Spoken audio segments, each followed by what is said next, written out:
जय आरसीएम। मेरा नाम प्रवीण नागर है, मैं ग्रेटर नोएडा से बिलोंग करता हूँ। आरसीएम से पहले इंडियन आर्मी में था, राजपूत रेजिमेंट में, और जॉब करते करते बिजनेस की शुरुआत हुई। और जब बिजनेस में स्टार्टअप की बारी आई तो हर आदमी के अंदर ना कुछ चल रहा होता है। यहाँ पे दिल्ली सबको दिखाई गई है, कहीं पेट्रोल है कहीं पानी है।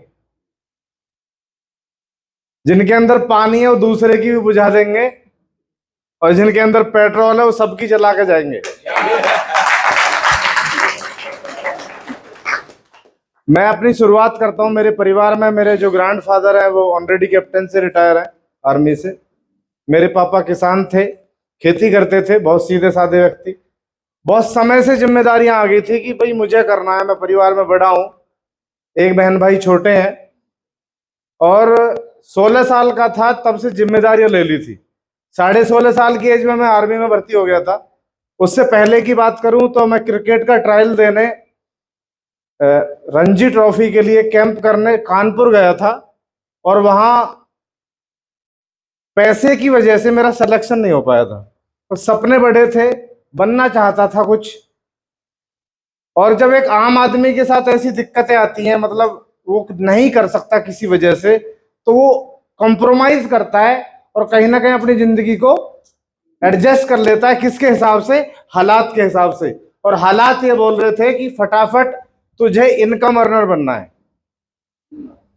नोएडा का नाम आपने खूब सुना है, लेकिन जब की मैं बात कर रहा हूं तब वो कुछ नहीं था, देहात था, खेत थे, बहुत ज्यादा कुछ डेवलपमेंट नहीं था, और कोई प्रोग्रेसिव अगर सेक्टर की बात करें तो कुछ भी ऐसा नहीं था वहां पे।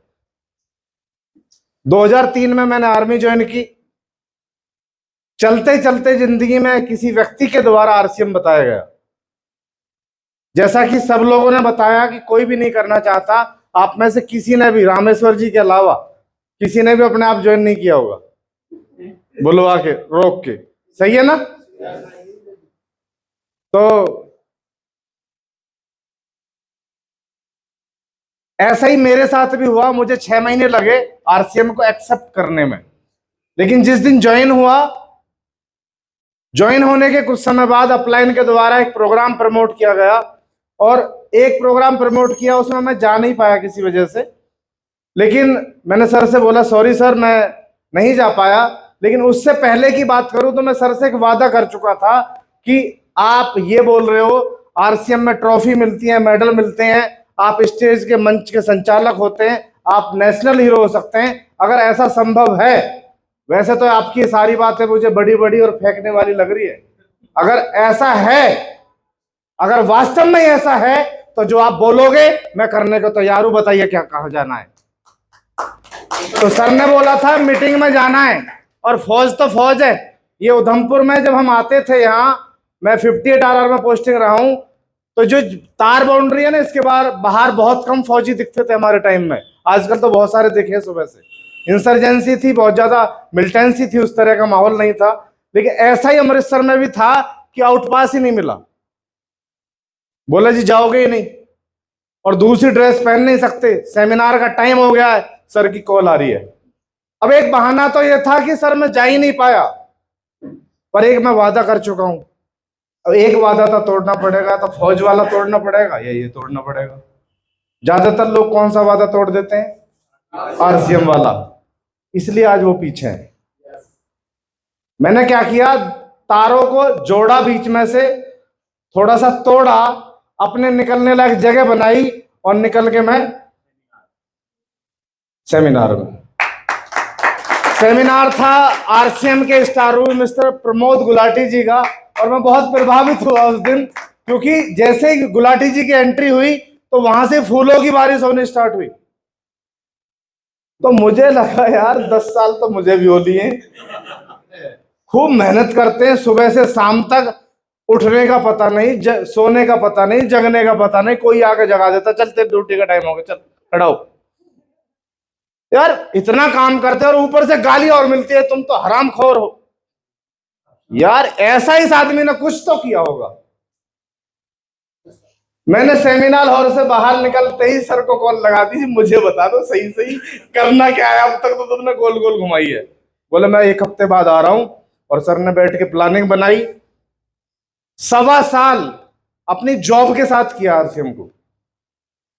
बात बन नहीं रही थी, 40,000 होता था, छुट्टी आते थे, छुट्टी काट के जाते थे तो वापस 0। 1 साल देखा, 1.25 साल देखा। उसके बाद कर्नल ऋषि शर्मा हमारे सीईओ थे, मैंने जब उनको ये एप्लीकेशन पुटअप की तो बंदा बोलता है दुनिया इस जॉब के लिए तरसती है, तू पागल तो नहीं है। मैं बोला मुझे जाना, भेज दो। तो बोलता है अगर नहीं भेजूंगा तो क्या कर लेगा। मैं बोला आ गए commander, GOC, colonel of the regiment और chief of the army staff तक जाऊंगा अगर आप नहीं भेजोगे तो। वो बोला मेरे बाप, ले कर दिए साइन। पलटन सिक्किम में थी, वहां से मैं आ गया। और उसके बाद, और ये बात है फरवरी 2014, 1 फरवरी 2014 को प्रवीण नागर फुल टाइमर आया था, 2014। और लगातार एक ही काम किया। मैं आपको बिल्कुल बेसिक बात करना चाहता हूं। जैसे कि व्यक्ति जॉब करता है रोजाना, जैसे व्यक्ति दुकान खोलता है रोजाना, जैसे व्यक्ति किसान होता है अपनी खेत की देखभाल के लिए जाता है रोजाना, कोई एक्सक्यूज के बिना सुबह 8 बजे निकलना, रात को 10 बजे घर में घुसना, परमानेंट। अगले 5 साल एक भी दिन प्रवीण नागर अपने घर में नहीं सोया। और 5 साल के अंदर में इस बिजनेस से एमराल्ड अचीवर था सर, 1 लाख से ज्यादा चेक था। कर सकते हैं ना आप ऐसा? कर सकते हैं। और अभी तो पार्टी, अभी मैं फिलहाल स्टार एमराल्ड के लेवल पे हूं और मुझे सितंबर 2025 तक कोर ग्रुप में जाना आरसीएम के में। This is my target. आप भी बना सकते हैं। और कहते हैं टारगेट ना एनर्जी देता है। फिर दोबारा से वही बात बोलना चाहूंगा, होगा वही जो आपके अंदर चल रहा होगा। यस और नो? बड़ा करना चाहते हैं? मैंने काम किया अभी रिसेंटली, जहां जहां गुरुदेव का बिजनेस है वहां घुसा दिया है। मुझे पता है होगा ही होगा, गुरुजी की मीटिंग होगी, मेरा होगा ही होगा। उधर पूरी भट्टी गरम मिलेगी, मुझे तो अपनी 2 रोटी सेकनी है जाके। कुछ लोग अपनी भट्टी लगाने में लगे हुए हैं, कोई टेंशन नहीं है सर। जहां जहां सेंटर है, जहां पीयूसी, और मैं तो ये कहता हूं जहां जहां गुरुदेव का बिजनेस है सब जगह घुसा दो, मामला सेट है।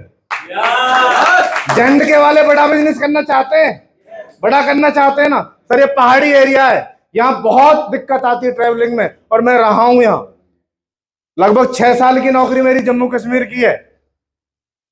बहुत चैलेंज है, मानता हूं मैं, लेकिन अगर आप बड़ा करना चाहते हैं तो प्लान में घुसा दो इसे, कहीं तो निकलेगा। कोई तो होगा, कोई तो रॉन्ग नंबर होगा। लगाओ सर, रॉन्ग नंबर को राइट करो और जिंदगी भर उसको अपने साथ करके राइट रखो। कर सकते हो? कर सकते हो तो आने वाले समय में गुरुदेव वाली पिन पे आप आ सकते हो। आप सबसे मिलकर बहुत अच्छा लगा।